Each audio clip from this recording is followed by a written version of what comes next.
like, honestly though, like, what I'm really fucking tired of, and it was our fault to go into a cinema at midday on a Sunday. The amount of children that don't shut the fuck up during a film is criminal. I feel like there's some deal that we're not quite aware of where if, you bring in a couple kids, clearly it's for tired fucking mums who are just finding a way to expel their kids' energy, and they're just like, here, just fucking bring your kids to a matinee on a Sunday and you'll be sweet. Like, and we just happen to go to that session. Yeah. And good movie. Never again, though, Has. No. Never again. There was not a moment during Shazam that there was silence. There was not a fucking moment. And it's not the fun, hyped up comic book crowd, excitement that you want. It was just crying kids and that didn't want to be there. Yeah. They didn't want to be there. No. It was just apparent that, like, depressed single mothers. That's it. Who just just come to see exactly Levi. Who saw what happened to Billy Batson's character in Shazam and was like, hey, that's not half bad. And so, what's going on, everybody? Welcome to another episode of More Cops on Duty. We're finally back after a couple of weeks of hiatus. I'm one of your hosts, of course, Harry. With me, of course, is the Joaquin to my Joker. Ooh, like it? Works this time. Edward Dools. Well. Dools, how are you? Yeah, good, man. Good. I've been away. Sorry, the podcast had to go on a little hiatus. I'm sure our two listeners were. Kevin, dude, he's emailed us. So he's finally emailed, and I'm guessing he's not happy. And he's threatened to stop listening altogether. And yep. Yeah, he's that'll cut our listener base in half. That's definitely going to take a financial toll. From zero to we now owe people money. Yeah, yeah. So we have to pay people to do this now, but yet we... Dools, where were you?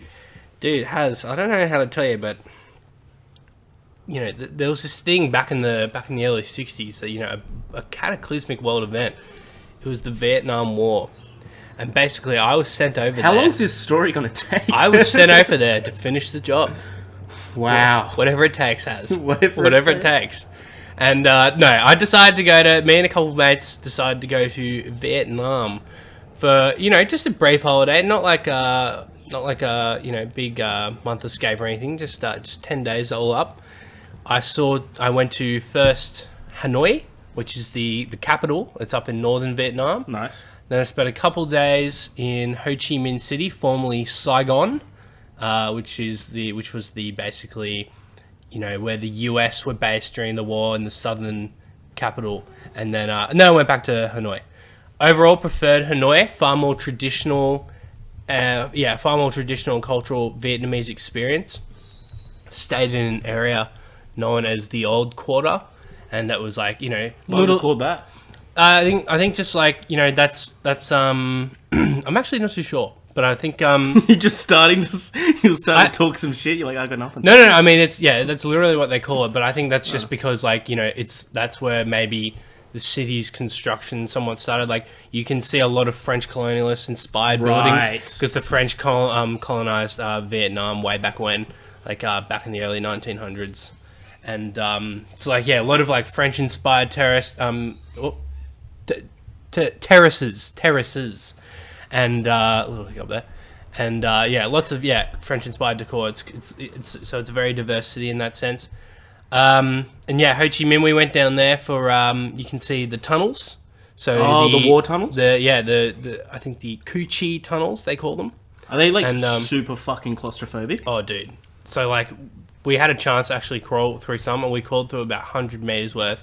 Felt like it took an eternity because like you're literally like, sometimes on all fours, but most of the time you're like scrambling along, like doing a crouch run like you would in a fucking video game. And that just made me appreciate those people doing crouch runs, because it's not easy. It's not. Does a fucking number on your back. Like, I could imagine. I got out and I was like, sweet Jesus, I need the nearest chiropractor. How long under were you? Oh, I mean, maybe like 10 minutes all up. But moving the whole time, and like, yeah, just like fucking sweating my balls off, just like so. Was it really like humid on there? I mean, yeah, it's just claustrophobic. Like, yeah, you get hot, you're moving. Vietnam in general is a very humid place. Ho Chi Minh even more so, like much more so. But oh man, like just all up, dude. Like the food, the beer, the people, it's all great over there. Like, you know, I'd definitely go back one day. Hanoi especially. If I went back, I'd want to see Hoi An, which is like meant to be a far more traditional city, in terms of its architecture and people, a bit more conservative. And the Hue, which they call the ancient capital, so I think was back in ancient times the capital city. And and it has a lot of rich history that many might not know about. Like, I wasn't really aware. Like, you know, I think the Chinese at one time tried to colonize Vietnam, in ancient times. And we went to this place called the Imperial Citadel in Hanoi, and that like fully is like, it dates back to like the 11th century. It's crazy, dude. Like, we were just in all these really ancient buildings. Pretty interesting stuff. How's the food though? The food, man. The food is honestly probably like what I'll remember most, and like maybe half the reason I went. You can go to any little like corner shop for a great bowl of pho. Pho, for those who don't know, bone broth and rice noodles essentially. So they have these huge vats of boiling water where at all times they're boiling meat or beef, beef or chicken, and then they throw a bunch of rice noodles in there, a few herbs and stuff. So maybe some coriander, some bean sprouts, some other things, maybe not mint leaves, but like just a bunch of random Vietnamese herbs. And then you can add extra if you want, but I think I always recommend you do a bit of garlic and chili. And dude, it's just like, this thing will cure your hangover. It'll just like flush out all the toxins. It just like, it makes you feel so good. No pho in Sydney, even the best pho in Sydney, it's just laughable compared to just any random street. I did see in Hanoi. One of the guys you went with, we won't name names, as I'm sure some stories are going to come out where I don't feel like their names are going to be mentioned. They posted a video on Instagram that I saw that it was literally a street vendor where it was just like a bucket of what seemed like dirty water. It looked like, but it's obviously like bone broth. Because it's all being boiled, like, Yeah, it's boiling out any potential, like, obviously we would always go to a place that's full of locals. Yeah. Like, we wouldn't go to some random little setup where just like, she's maybe got one person who's feeding her family or something like. Yeah. Like, we'd always go to where it pretty much has a shop front. And you can see the kitchen. But like, yeah, or like the kitchen, the pho kitchen would always be a lady next to her vat, next to her like big stew bowl, got the meat all out there. And we would typically go, although I'm sure it'd be fine for you, we would typically go beef over chicken, just because beef can be out a little longer, and like, raw beef is a bit safer to eat than raw chicken, etc. So I mean, yeah, we would typically go, and plus the beef pho is like the traditional one anyway. Yeah, chicken was still popular, but you would never see fork pho. That's like not pork pho. That's not a thing. Typically beef, and like, yeah, it's just like, oh, and you drink it up like a soup after you've smashed the noodles. Like, you could easily smash a couple bowls of these things, because like, it's like in the moment it's very filling food. And then after half an hour, you're like, fuck, I need some more pho. Like, really? Yeah. Was it really cheap? But, oh, dude, so I mean, the currency's pretty wild as well. It's like, it's super inflated compared to ours. Let's see, so I could pull a thing up. But I mean, roughly a million Vietnamese dong is 60 Australian. So, yeah. Why? It's wacky. 10,000, which is maybe the price of a beer on the street, is like, I think maybe $1 something Australian. So shit, that's nothing. It's ridiculous, dude. We were like kings to them. Really? And not because of our skin color, but just because of wow. What? Yeah, wow. No. You were signaling at my white skin. And I was like, no, not because of that. Don't be fucking racist. Because you're a piece of shit. Anyway, so as I was saying, okay, so not even that. 10,000 is about 60 cents. So I was paying 60 cents a beer, and let me tell you, folks, dangerous. that's very, very dangerous for a person like me. You come here, right? You go to a club or go to a bar even at like Saturday. You'd be paying $12 a beer. So this is, but this was their draft beer. So it's 20 times. This was their draft beer though. Like, we went to a place where like they would just set up tables and stools, out, and they would like, as more people came, like they would just push further and further out into the street.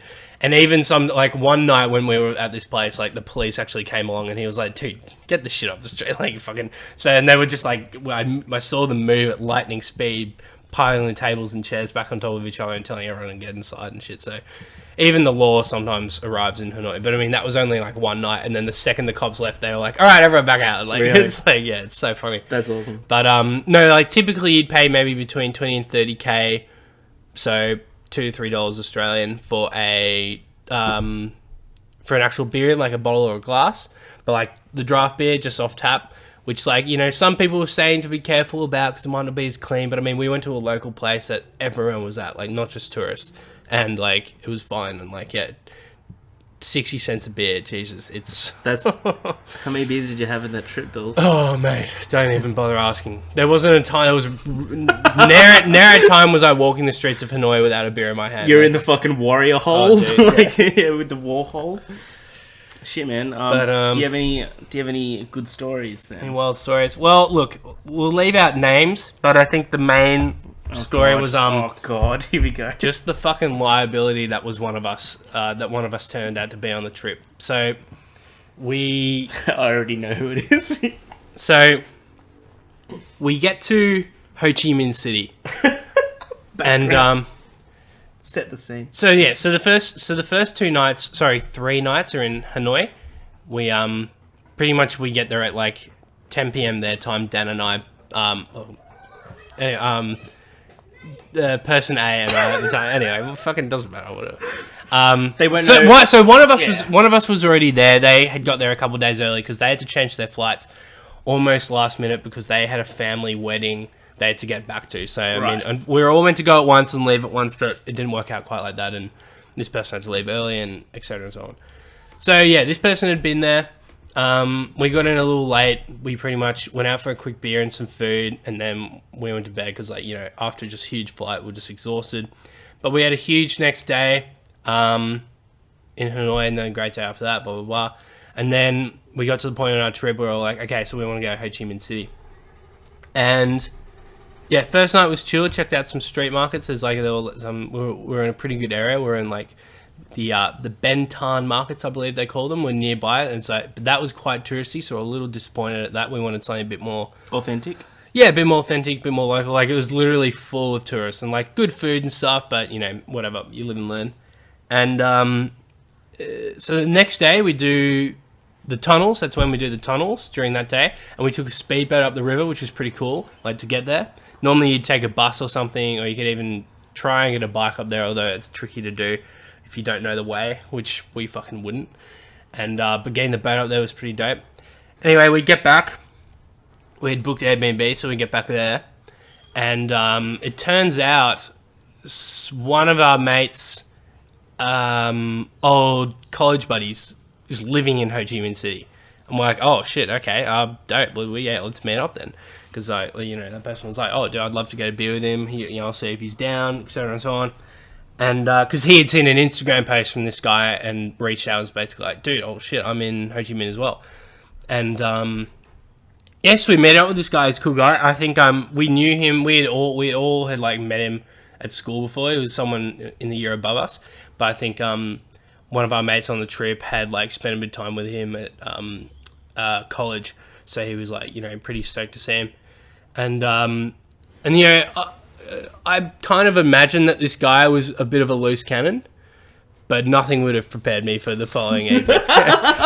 And you're telling this perfectly, by the way. Go on. So he's like, oh, have you guys heard of Boy Tien? And we're like, no, like, we pretty much just got here. Like, we've only had the one full day. This is our first proper night. And he's like, oh my God. So like, I was there the other night. It's just an absolute madhouse. Like, everyone goes there, all the backpackers. It's like kind of like sandwiched, like this huge long street, like sandwiched between a bunch of hostels and stuff. It's awesome. You got to check it out. Well, like, yeah, sweet. Like, yeah, it sounds awesome. Let's do it. And basically we go out, get a quick bit of food. We actually had a cool little seafood dish at this place. We had we even had some snail, which was actually pretty good. So definitely got in our culture hit before things all went downhill. But so we get to this Boy Tien place, which turns out not to be too far. from our Airbnb, which is good. And it is just an absolute madhouse. You might recall a Snapchat where it's just like me and like, you know, over like the music's bit blaring. Yeah. So that's that place. So basically I'm quickly introduced to something called a crazy balloon at one of the first pubs we go to. And I'm like, look, I'm in Vietnam. I'm not one to turn down a good time. And they bring out, and I'll show Harry a picture if I have one. They bring out this, so yeah, pretty much as described, a balloon, but like this thing is huge. Right. And it's full of, I'm not sure if, I think it's like CO2. So they're like this big, dude. Wow. So this is, I'm showing Harry here. It's like this balloon is it's the size of a man's torso. Essentially. And, Jesus Christ. in his element. Jesus. And, so they bring out these balloons and they cost about, oh my God, how much each? Like fucking, like $5 Australian, so something stupid. And, yeah, it's the size of someone's torso, as Harry said. And, yeah, basically it's full of, I think the same, like, I think gas that's in whipped cream canisters. And that's how a lot of people do it here. They actually call them nangs here. If, you release the gas in the whipped cream canister into a balloon and you kind of just, like, huff the balloon. It's a fucking stupid little drug. And I only realized after that's what the nang was. And I was like, because I kind of had a feeling. I was like, oh, are we just doing nangs? Like, but this was like a dangerously big thing, and like, you know, you quickly learn that you can't do it the same way that you might do it here, which is like breathing in and out. You got to take one big breath and then just kind of like let it ease out. But like, yeah, because it fills up your lungs, right? I heard this. It like replaces the oxygen in your brain or something stupid. Yeah, yeah, because it fills up the lungs, so one breath out wouldn't like get it away. Like, you gotta like take. So they were saying take one big one in. And then, yeah, like breathe out through your nose or something, like, and just like slowly. And anyway, I mean, these things are so bad for you kids. Like these teleported me to different worlds, and like I was just hallucinating and just like, and I'm in a foreign country doing this fucking thing. I'm sitting on the street where hundreds of people walking by, and I'm just like, I'm sitting there fried in my chair. Like, just like as people walk past, like, and this is within like maybe half an hour of this meeting this guy, and he's got us doing these things, and I'm like, what the fuck else will this night have in store?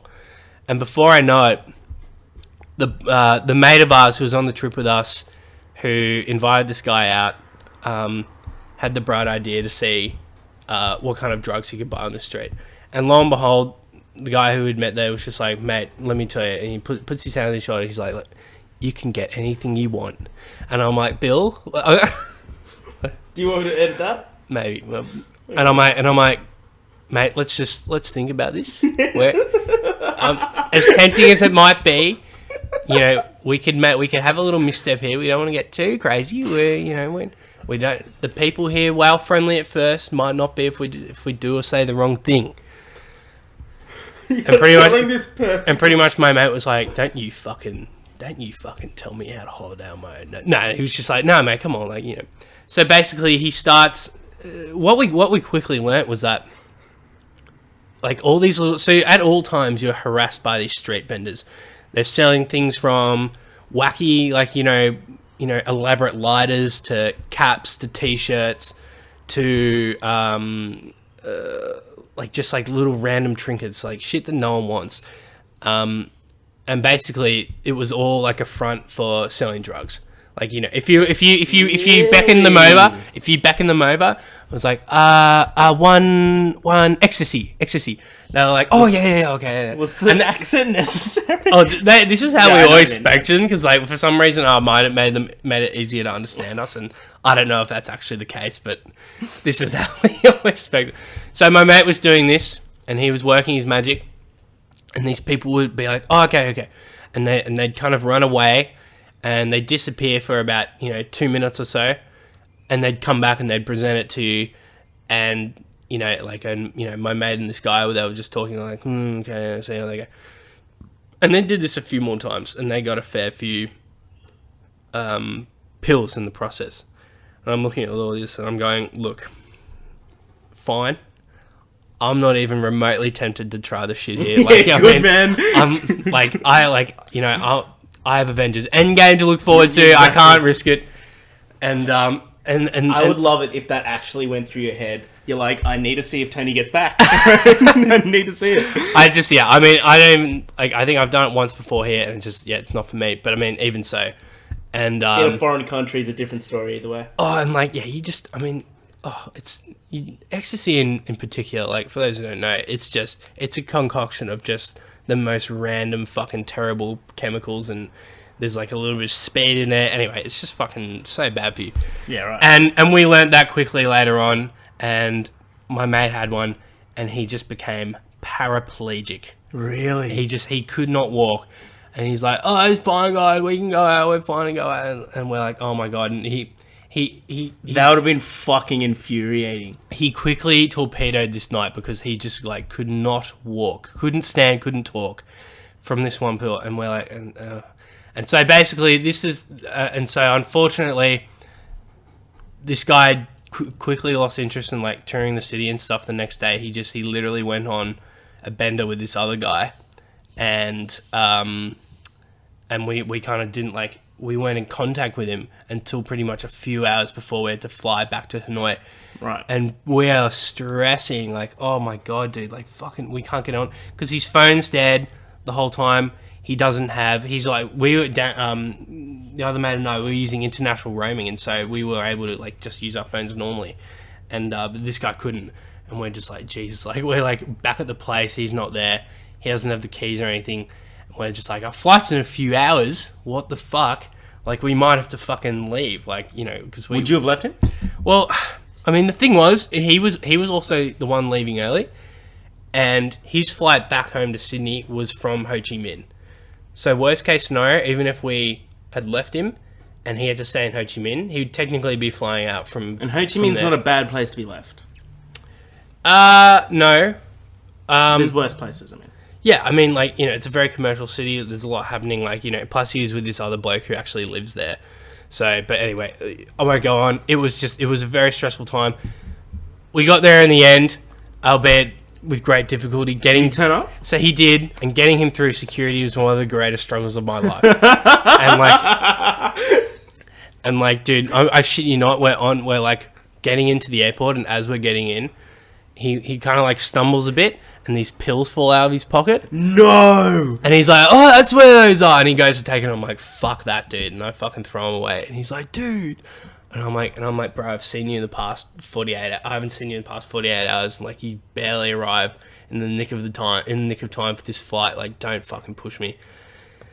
Oh my God, dude. Just thinking about it, it's just stressing me the fuck out. Because this is the last thing you need. Absolute Like when you're traveling overseas, it was insane. So I could not wait. How's their drug laws, by the way? Like, compared to Bali's? I think they're strict. I don't think they're like Bali's or Japan's, because like Japan is also very strict with marijuana, and Bali obviously with like ecstasy and all that other shit. I'm not sure. I think it's strict. I don't think like if you're a tourist, like if you're caught with one, you're having jail time. I think you're just getting maybe a significant fine, but like the cops, you'd bribe the cops. Right. Like expect to fork out a couple million dong to the cops.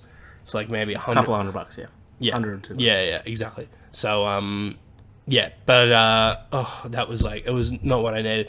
And thankfully, you know, after getting back to Hanoi, the trip was back on track, and this guy was leaving the following day anyway. So I think we're all like, you know, kind of semi-relieved, because he was an absolute handful. But how many more days did you have just with you in the? Pretty much 3. We pretty much had the whole day on the day we were leaving, because our flight was at like 11 p.m. So, yeah. But yeah, no, I mean, besides the little hiccup that was Ho Chi Minh City, it was a pretty solid trip, and like, oh my goodness.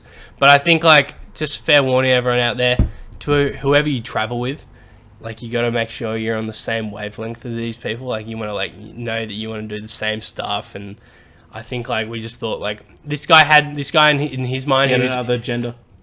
Yeah, he was just like, in his mind, it was Bali, it was bendering time. It wasn't really about absorbing the culture and the city and the people. It was just about taking advantage of the fact that there's cheap beer and cheap drugs and stuff. And look, that's fine. People have their own, own interpretations of what traveling is and traveling with mates. But I mean, anyway. So that was that. But no, it was a sick time. I'm making it sound like just with that one story. I mean, it was pretty funny at moments. Yeah, like, no, I get what you mean. It was pretty fucking hilarious at moments, and like seeing him like this, I'm like, oh my god, dude, like you're an absolute mess. You're just a tragic. My favorite bit is going through security and pills fall out of his pocket. He's like, oh, there they are. Oh Jesus, I was like, sweet, because he was kind of like saying like, oh dude, like I lost these pills last night. I don't know where they went, and they're just in his pocket. And I'm like, oh right, but like surely like you've checked your pockets and shit. And he's like, yeah, if like worst case they're in my bag, and I'm like, yeah, worst case, like fuck's sake, like.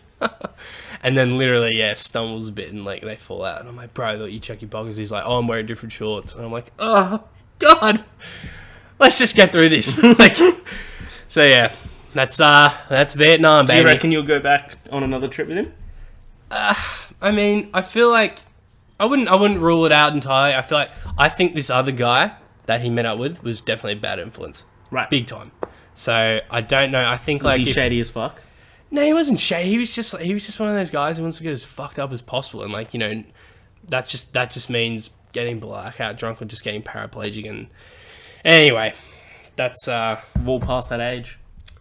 Yeah, look, like you got to mature at some stage, Has. And I'm not saying I'm the most mature there is, but because we're about to go fucking talk all about Avengers Endgame and why that matters more than anything right now. But, well, good segue. You talk about the stress of going through security, Vietnamese security with a really drugged up mate whose pills fall out of pocket. That means fucking nothing to the stress I went through getting these Endgame tickets. Oh. I've heard some stories about people trying to get Endgame tickets. I was in queue for 2 hours. Reddit, really? For 2. Oh wait, you went in person? No, like just online queue. Oh right. For 2 long hours. Where I was just like, I'm not getting day one tickets. Oh my god. To a point, got us fucking amazing seats. 9 p.m. on the day, right? And then I call my brother. I'm like, Jimmy, I got him. And he goes, oh sick. Can you get 2 more? I was like, I'm about to fucking kill you. I was like, remember the last... Jim just... remember last night where I called everyone and being like, I need final numbers. You in or you're out? Because I will not have time tomorrow. And he goes, yeah, I'll be in. I don't think Kate wants to go. I'm like, cool. Kate's his wife, by the way. I'm like, cool. Are you sure? And he goes, yeah. I'm like, okay. You're locked in. 1 ticket. Sweet. Yeah. Call him. It's like, oh yeah, sweet. Kate needs 2, by the way. I'm like, well, Jim, I woke up at 5 a.m. for this. I'm like, woke up at 5 a.m. I got onto the queue. I left for work at 7. I was on the train, and my manager, he gets on the train 1 stop over towards work, and he gets on and goes, oh, hey, Harry. And I was just like, do you want fucking tickets, dude? I just got on. He's just like, what's this for? I'm like, what do you think this is for? Not Shazam, dude. This is fucking Endgame. Oh yeah, this is for fucking, this is for Hellboy. What do you think? Jesus, Detective Pikachu just went on sale. But he's like, no. So I got onto the queue again. Took maybe 5 minutes this time. Ooh. Got 2. There was nothing in our row. There was 2 tickets directly behind us. Ooh. And who? So how many did you get in total? 7 or 6? 6. Yeah, 4 and then 2 behind us. 6. So me, you, Mac, Jim, Kate, and I think one of Kate's friends. Okay, all right. Yeah. Fuck, dude. Good lord. Tell you what, that was like disarming a fucking Semtex. It was Jesus. Every single like moment. I was just like, well, like I went through. I had my 2. Because I got 2 phones. I had 2 phones. Because I borrowed my work phone. I was like 2 phones, and then I had my laptop on my lap that I had hotspot on, so I was on the fucking Hoyt's website, then I was on Event, and I was on fucking Dendy to see if I can get one Dendy. So what time did they go on sale? 5 a.m. 5 a.m. Fuck, making people get up that early. That's crazy. Yeah. As I salute you, mate. I had no idea that's what you went through. Dude, that's fucking crazy. It's fine, man. I'll do it for Endgame. You know I'll do it for Endgame. I mean, we're truly in the Endgame now. We're truly in the Endgame. Trailer came out for Endgame. I reckon we save that until the news bit. Yeah. More than happy to. There's 4 reviews I want to go through. We went and saw... Do you want to see... We saw Shazam today. Do you want to speak that first, or you want to leave that to the last?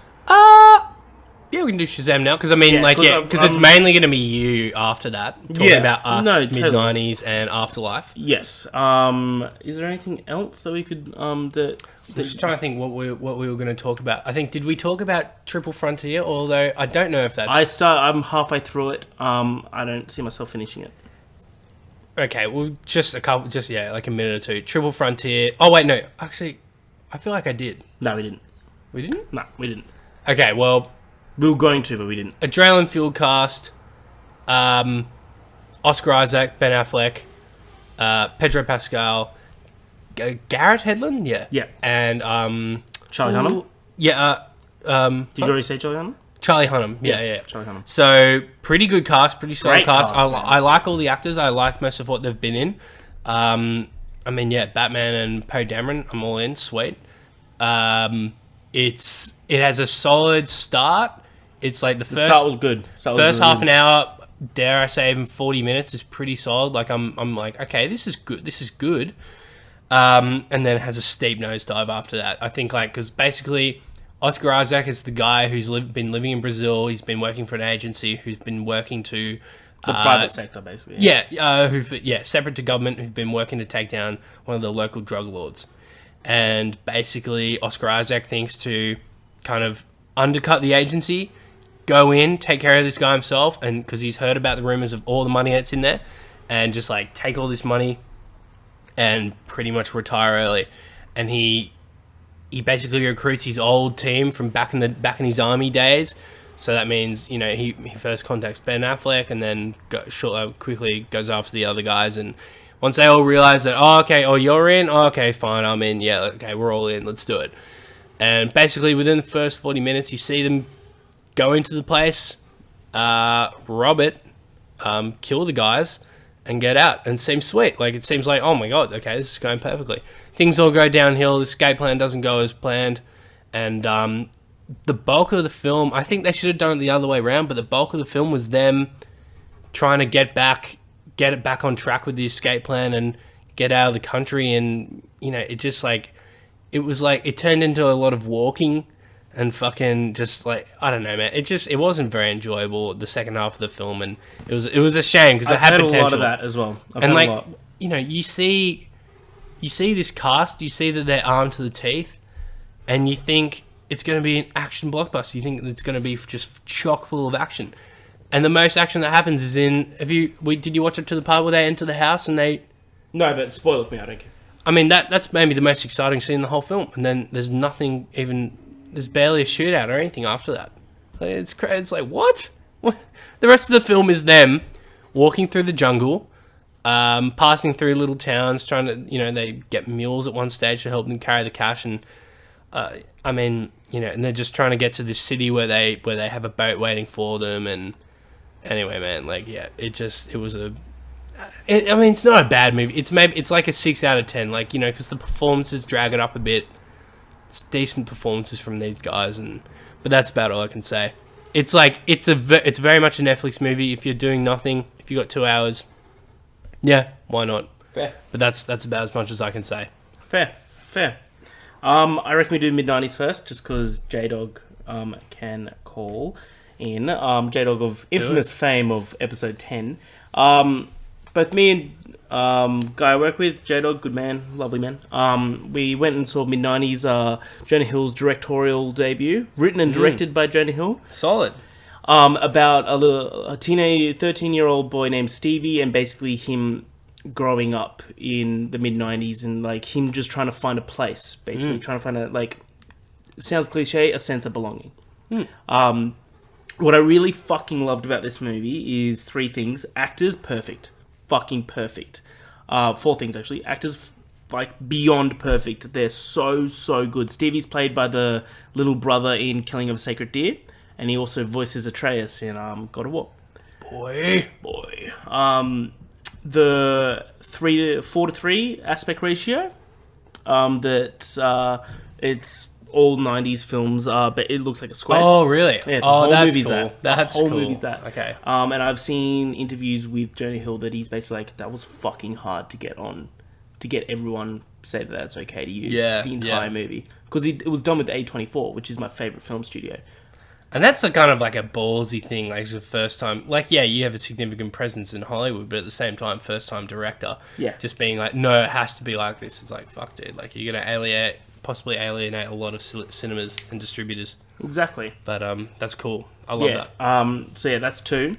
The absolute soundtrack is so good. The soundtrack is one of the best soundtracks I've ever seen ever heard in a movie. It's phenomenal. It really just like it towed the line of nostalgia, but it wasn't like Captain Marvel where it was like, I just felt like it was there to be there. Yeah. It was like, this is why. Like, it really shows like it fits in the entire movie, which is brilliant. Fuck yeah. And last is that it's not a start, middle, end movie. It's like Boyhood. It's like a day in the life, or like a couple of weeks in the life of this kid. And basically him just finding this group of friends and finding what skating really means. Because it's like, skating is a major character in this film, but it's not like that skating is just like to seem cool and shit, or used as a plot device. It's an actual fucking character, and they really treat it with grace.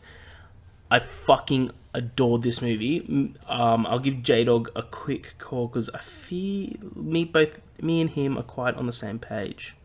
If he picks up, if he doesn't, I'm sure he'll call back. Classic J-Dog. J-Dog. Hello? Can you hear me? Nope. I'll just message him and say, call me on this.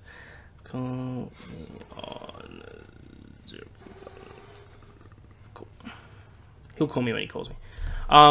But yeah, so we've been waiting for this movie for a long time. J-Dog is the absolute demographic that this movie like this targets. He 90s vibes, 90s music. He dresses like a 90s kid every single day. And he does it. J-Dog, here we go. J-Dog, you're on podcast number 13 of More Cops on Duty. How are you? Hello? Can you hear me? Oh, yeah, no, you can hear me. Can you hear me? What's going on, boy? Wow, good. You're with Dools as well. Dools, say hi. Hey, dude. Oh, boys. How are we doing? Well. How good? Sorry for the technical difficulties. I don't know what's going on. Not much. We're just talking about mid-90s at the moment. Dools hasn't seen it yet, but I basically gauged that how excellently directed and how fucking good it is. What did you think of it? Man, I loved it. Seriously. Like, fucking sick. I've been keen for it for that long. It was so good. Yeah, I was saying that both me and you were really keen for months for it, and there was actually a lot of trouble with it being distributed in Australia. Like, it's only now being distributed in the UK. It's pretty fucking hard to find. It was. Fair. And there was one cinema that had one session in it, and I was able to get tickets through work, to which I got an email saying you've got 2 tickets to mid-90s, and I just walked up to J-Dog's desk and I was like, clear your schedules. We're going in. But yeah, what did you... When are you seeing it, dude? When are you seeing it, Dawes? When am I seeing it? As soon as possible. It sounds like if it's that hard to find, I'll be lucky to find a session. Probably Dendy will probably be doing it. Yeah, I'll get to it as soon as possible in that case. Hopefully this week. But J-Dog, I was talking about the main points why I loved it. You could probably add on to it as well. Is hello? The soundtrack is unreal. Yeah, the soundtrack. Definitely the soundtrack. Wu-Tang, Nirvana, Pixies, it is like, it's so bad. Yeah, soundtrack, easily one of the best soundtracks I've ever heard of. I loved how it wasn't like a start, middle, end sort of story. It was just like a time in the life of this kid. Yeah, it reminded me of what is that movie? Boyhood? What's that, like, Matthew McConaughey's like first ever movie? Dazed and Like, Confused? doesn't have a point. Yeah, it just doesn't have a point, but it's still so good. Like, it's just like fun the whole time. Just coming of age, like, sort of vibe, yeah. Yeah, it was sick, man. Needs to be more of those. Oath. Can I just tell you really quick, Dools just came back from Vietnam, right? And he had a mate that got really, really drugged up that they lost for 2 days and finally returned to the hotel with 2 hours to spare before their flight. And they were going through customs, the security at Vietnam, and pills fell out of his pocket. A pill. No, a bag of pills. Yeah, Oh, two small ecstasy pills. Literally, as we're about to go into security, he stumbles a bit and they fall out of his pocket. He's like, "Oh, there they are," and we're just wigging out because this guy's still fucked up. So he thinks he's sweet. But like, Bill, we're about to go through security. We're at an airport, mate. Do you want me to edit out how you said his name then? Oh yeah, maybe. We've gone through like half an hour of him telling this story. By the way, you need to listen to it. It's a brilliantly told story. I'm hooked. Yeah, yeah. Now I have to edit out his name. Thanks, Tools. Matt, thanks so much for allowing us to call you on your very busy day. Hope FIFA's playing you well. Awesome. See you, boys. All right, see you, bud. See you, mate. Pretty sure J-Dog is very drunk right now. Yeah, is he? Yeah, He yeah. says- No, I wasn't entirely sure, but They're, every now and then, he and a group of mates, including my manager, they do FIFA tournaments. oh, cool. So they're That's sick. just up the road at the moment, just doing a FIFA tourney. But wow. yeah, just reinvigorate his words, basically. Absolutely, if you can, go see Mid-90s. See it in the cinema. It's beautifully shot, beautifully told. It's just a really, really great story. I know. I know a mate. The other mate who I was with loves those kind of movies and Yeah, he'd love it. loves getting to the old cinemas. So I know who you mean. we could even go to the Ritz or something. So yeah, I was just Yeah, looking man. up there and they've got sessions. So Oh, oath. I'll definitely come see it again. By the way, Lovely. If you want to fight me, whatever, man, that's fine. I reckon we finish with Shazam, just so we can both talk Yep. about Shazam.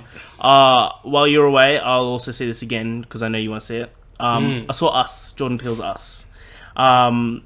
Jordan Peele came onto the scene big time with Get Key and Out. Peele. Sorry, sorry, Keanu. Oh, of course, dude. Keanu, man. Keanu was fucking awesome. Keanu as was well. actually dope. Dude, Keanu's sick. If we don't get a Keanu, oh, dude, okay. Before, fuck us. Wait, we need a Keanu too. All We right. do. Electric Boogaloo. Like, 100%. We're getting a Bill and Ted 3. We can get a Keanu too. That's crazy. Can I tell you something which, if you You've think, never seen a Bill and Ted movie? Wow, really? yeah, I haven't. Dude, you need to watch Bill and Ted. But They're aren't fucking- they? They're like cult classics. Like unless like you're like in that like not everyone's seen those movies. Aren't they still like very obscure? No, they're great though. They're Oh, super no, I have no doubt. But like they're a little like Kevin Smith movies where like it's just like if No, you well- know about them, you've seen them. If you I get what don't, you then mean. like They're, yeah, but they're... because it's not like not ever like it's one of those movies. Do you know what the storyline to is, the first? I mean, aren't they like very like silly movies where like it's almost like a dude I lost my car kind of storyline? No. They... So it's these two guys, and they have to pass their history assessment that they're doing Okay. together. Because isn't the second one about them getting out of hell or some shit? Something like that. But Okay, so so they have to pass this history assessment. So they find this time machine where they go back in time and they go to like Socrates, Joan of Arc, Abraham Lincoln, and they okay. basically bring them to the present to help present their history thing. And they go up to Socrates like, "Oh, Socrates, what's up?" It's, okay, you sold me. yeah, it's really good. It's really, really good. But Us. Could Bill and Ted 3 be good? I Yeah. mean, them course, being man. old and stuff. Would it just be a little pathetic? Yeah, you watch. Did you ever John see Wick? the new Dumb and Dumber? Yeah, I know. We'll see. And the New Zealander. We'll see. We'll see. I love Keanu Reeves, so anything he does. But I'd love to see John Wick 3 and then Bill and Ted 3 and just see his fucking range. Yeah, true. Like, it's amazing. He's a fantastic actor. I was tempted to, but then ultimately went against it in watching. Because on the plane, obviously, you have a great range of films. Oh, yeah, and, what'd you watch on the plane? I actually watched Old Man and the Gun. Oh, I haven't seen it yet. Is it good? Yeah, pretty good, man. Pretty good. I think you'll like it a lot. It wasn't quite what I expected, but it was a lot of fun. And I think what else I watched on the plane? What else did I watch? Fucking oh my god, it's under my tongue.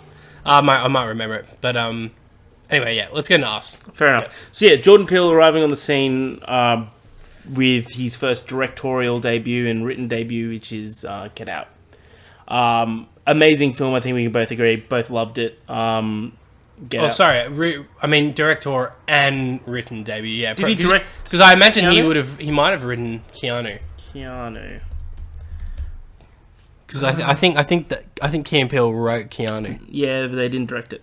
Yeah, no, I know. Oh, okay, so like directorial and written at the same time. Yeah, Yeah. I know what you mean. Yeah. Yes. Yeah, so Get Out, fantastic movie, won best original screenplay at the Oscars, rightfully so. So there was a lot of pressure on him to basically turn up again, you know. There was a bar really set high for him when Us came out, especially when that trailer dropped on Christmas Day. I really, really, really loved Us. Did I love it more than Get Out? No. But it's still it's a fucking great movie. I left it... Is it scary? No. I didn't think it was. A lot of people did. I didn't think it was. It was tense. It was creepy. The story is very unique, again. I didn't really... Like, a lot of people said they could guess the story in the first third of the movie. I didn't. So, just like Get Out, there's a twist in this as well. That's not really a spoiler. He's like the new M. Night. There's going to be a twist in every movie he does. I've heard there's... are there a few? There's one main. Yeah.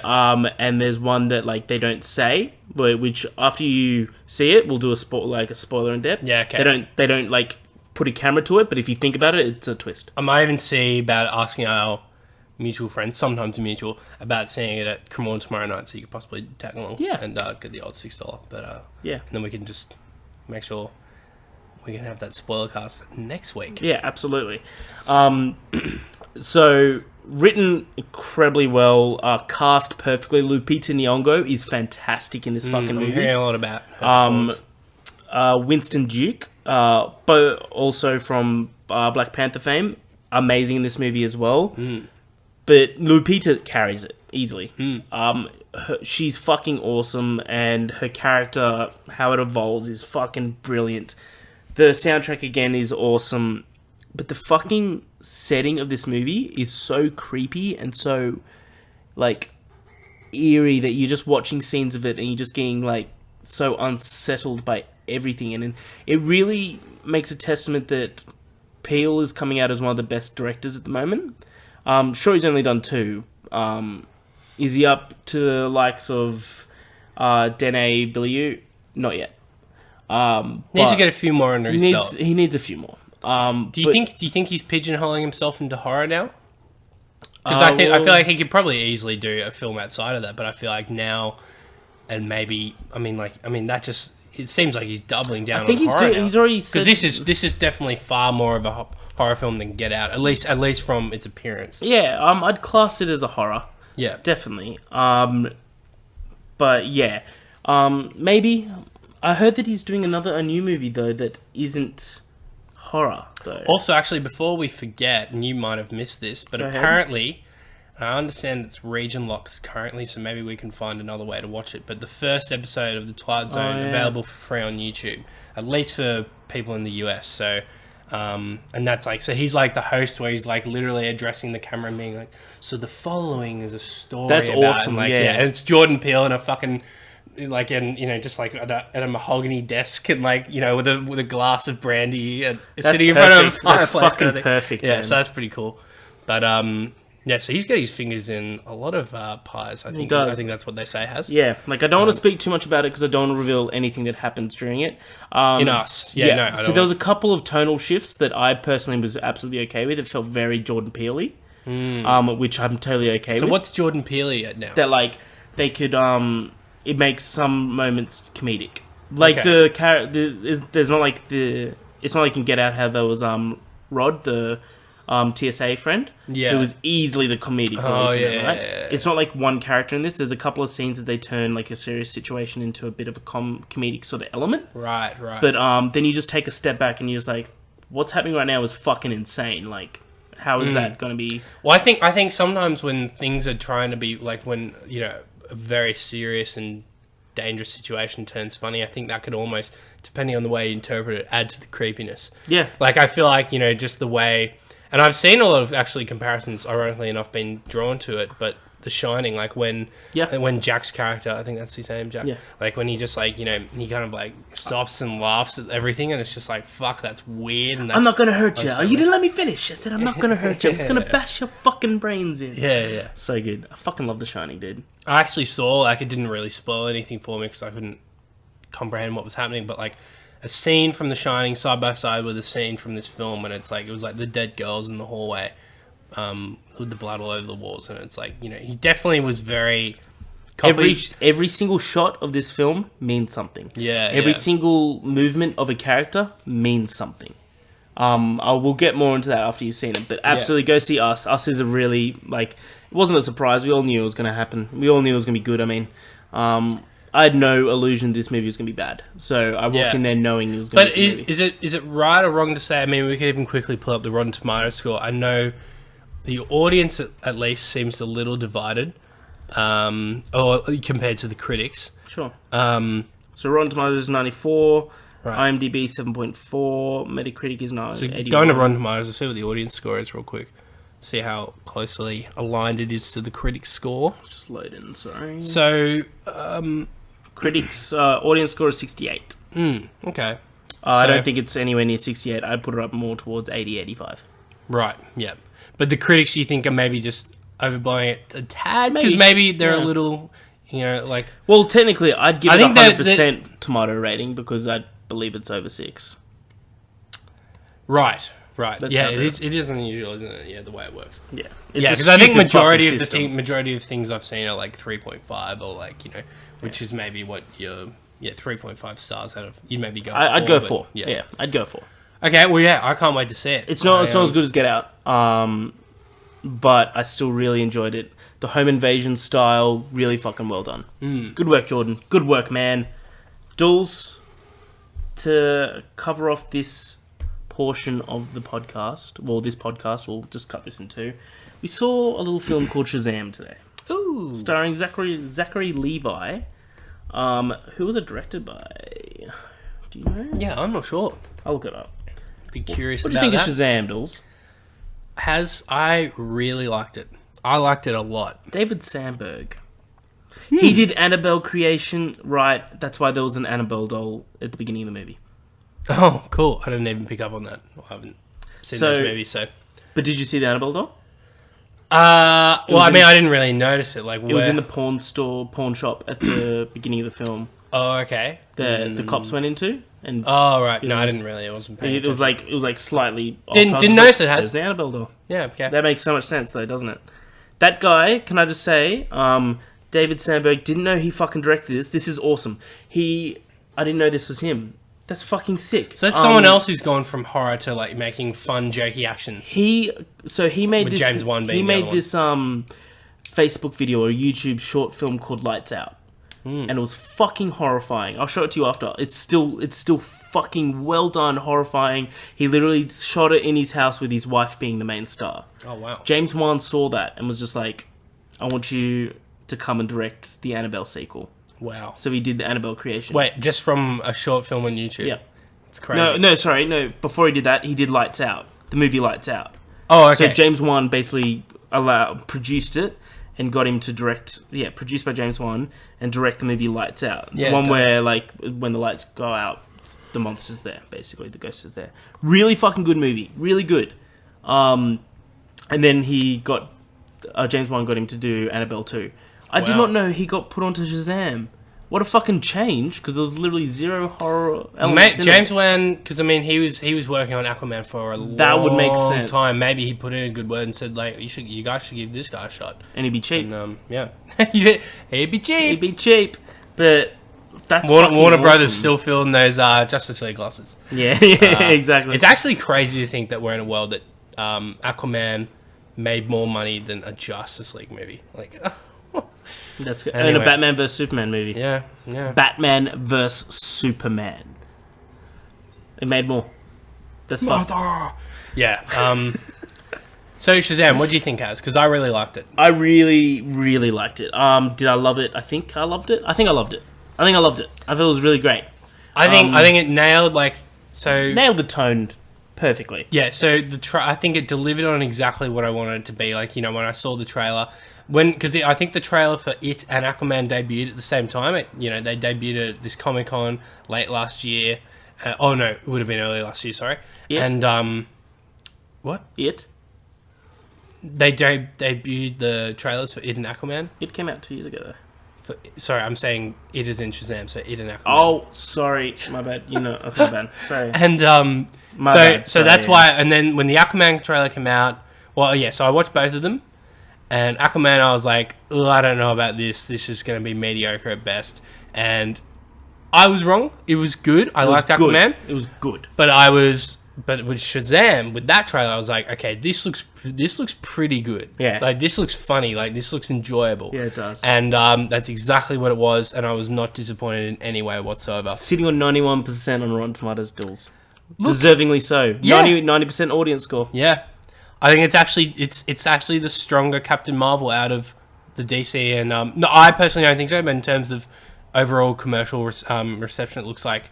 Do you reckon we'll make a bill? I mean, with these reviews, yeah, maybe.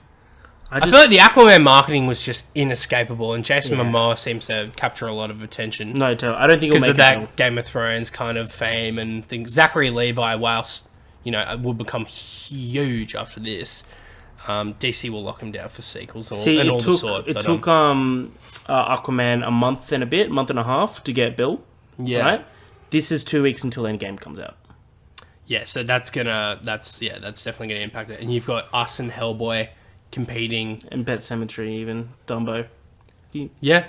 We're living in. So I think because I can't remember any other huge things to come out around the time of Aquaman. No, there weren't any Marvel movies. No, there was no Star Wars movies. Yeah, no. So it kind of had November to itself, or whatever, or early December and January.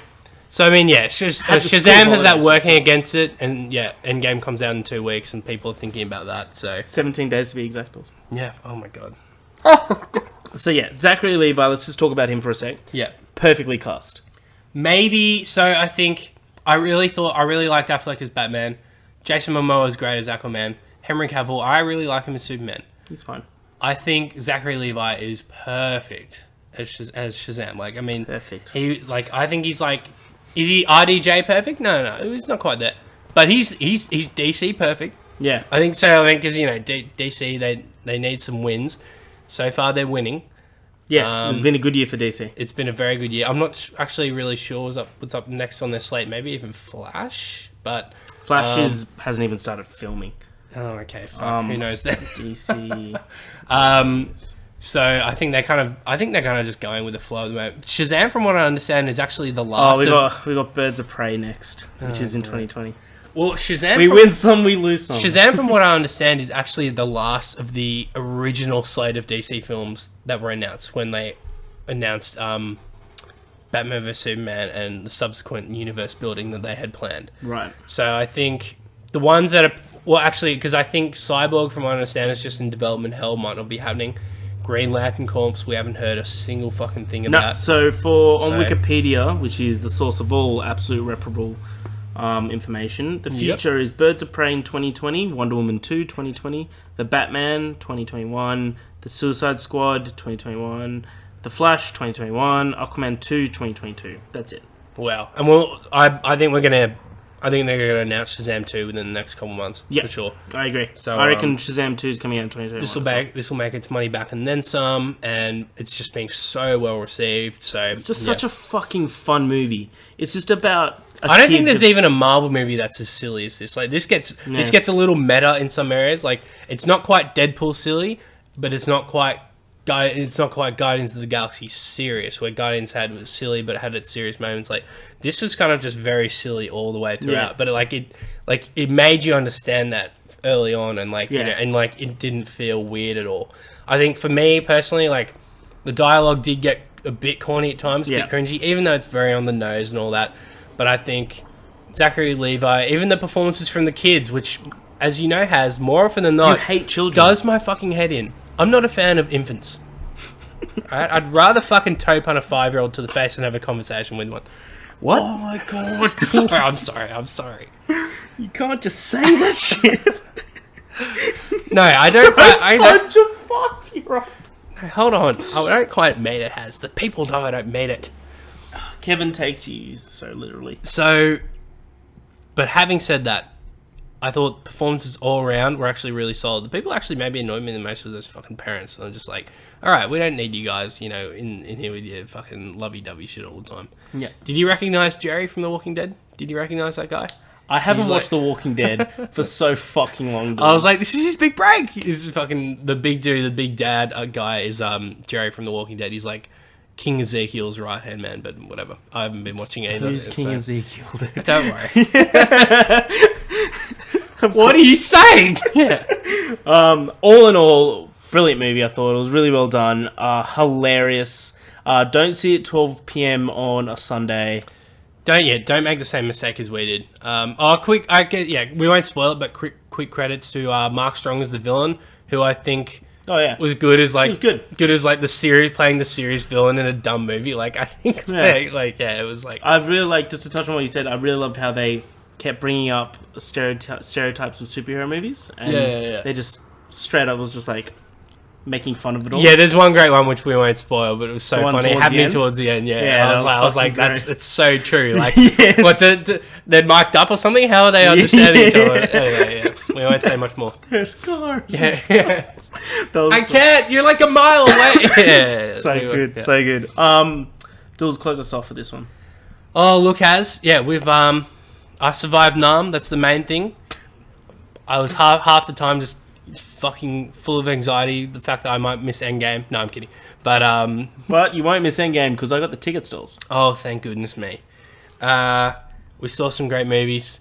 We're gonna dive into another podcast. We got some news to get through, I'll probably release these and the day after each other, by the way. exactly. That's So See you can find us on Instagram, Twitter, Podbean, Yeah. Spotify, iTunes, More Cops on Duty, and we're out.